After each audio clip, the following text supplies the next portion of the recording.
Hey everyone, Patrick from WorkHands here, and today I'm going to take you through how to record your hours for your IEC apprenticeship on WorkHands. So, if you haven't already, you should have gotten an invite like this one, inviting you to join the network. When you do, you'll just go ahead and click Join Now, and you may have gotten a text message instead. Either way, you'll be prompted to set up a password and confirm your information. You'll be asked to set up a picture. Go ahead and do that so everybody knows who you are in the system, and then you'll be taken to a dashboard like this one.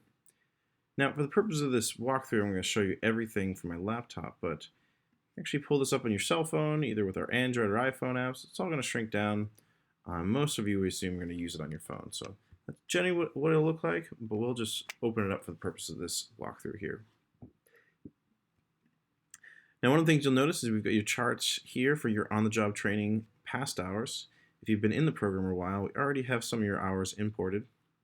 Go ahead and take a look at that. You can see where you're doing. All your green hours are approved hours, and all the red hours are where we project you'd be based on your start and end dates. You'll also see, in addition to the totals, where you are based on each of your work processes. So roughly, are you keeping pace in green? Or in red, where you may be falling behind a little bit. And the main tool here is really keep an eye on where you're over and under allocating your time. Make sure you get that full, well-rounded apprenticeship that's expected of you. Now, if we hop back to the dashboard and go to time cards, we're going to actually see exactly how this all gets set up there. So we had one due time card. Presumably at the end of the month, we'll have gotten notified about this. We're going to pull this one up, and we're going to make sure it's filled out so we can go ahead and submit it to our supervisor. So I've been keeping track of this one a little bit, but you'll notice you can flip around by day to day to fill this out. You can also look at the full month. Let's say maybe I was out for good chunk of the middle of the month. So let's just finish off this last week here. So we get the 25th, and maybe we put in another 8 hours here, 8 hours here, and maybe another 8 hours on Friday as well, and maybe we did a little bit of overtime. So been putting this all in. Again, you can take a look and make sure it all looks right from a monthly view. Now it's time to go ahead and submit. We're going to go ahead and click Submit button. That's going to get sent over to our supervisor for approval. So instead of having to, fill this out by paper, add this all up by hand, take a picture of it, send it in, or drop it off at the training center, you're good to go. It's all been submitted. We can close that out. And we'll do some calculations in the background and make sure we can update your charts. But while we're here, why don't we pull up the current time card as well. And with this one, what we're going to do is just go ahead and update what we did today, or maybe, the last couple of days. Maybe we missed Friday, so let's go ahead and update. We did another 3 and 5 hours. Now in this one, since it's the current month, if we go ahead and hit submit, we're going to warn you it's a little bit early. So let's go back, and we're just going to save this one for later. So throughout the month, you'll be doing that. Pull this up, fill out those hours, save it for later, and at the end of each month, we're going to send you a notice that it's time to submit your hours. We'll notify you on the 2nd that it's time to submit. We'll give you a reminder, typically around the 7th.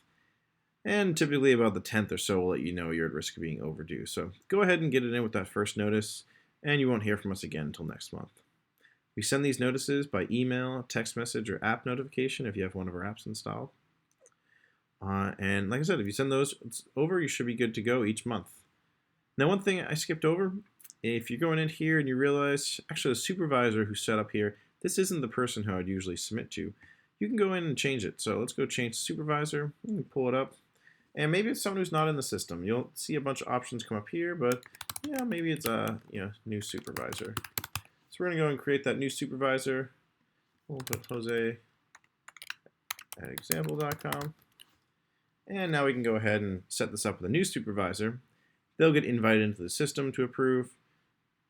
IEC will get notified when you bring in a different supervisor like that.